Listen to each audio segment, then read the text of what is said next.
Second Amendment states that a well-regulated militia being necessary to the security of a free state, the right of the people to keep and bear arms should not be infringed.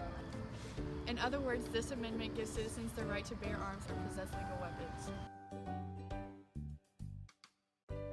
The Second Amendment is important because it gives power to the citizens against a ruling central government. This amendment was ratified in December of 1791 by James Madison.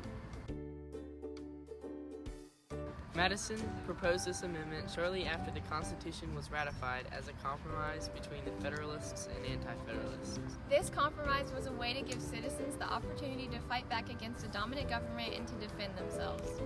On October 1st, a gunman rained rapid fire on an outdoor concert festival, leaving 59 dead and 527 injured, making this one of the most deadliest shootings in American history.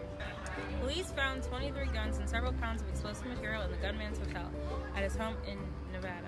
They found 19 firearms explosive and several pounds of explosives.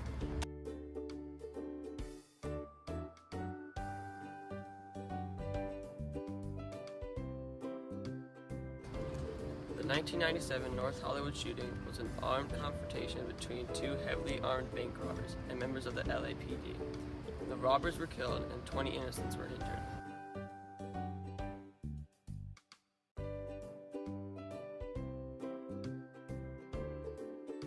The federal government has put a ban on automatic weapons, short-barreled shotguns and rifles, and 50 caliber BMG rifles.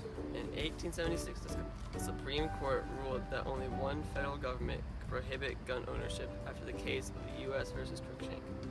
Another Supreme Court case involving the Second Amendment was the McDonald versus the City of Chicago. The court affirmed its decision as saying the Second Amendment applies equally to the federal government and state governments. The Constitution is a living document because it is what our country is based off of, and it's what we still use today, and it's always changing.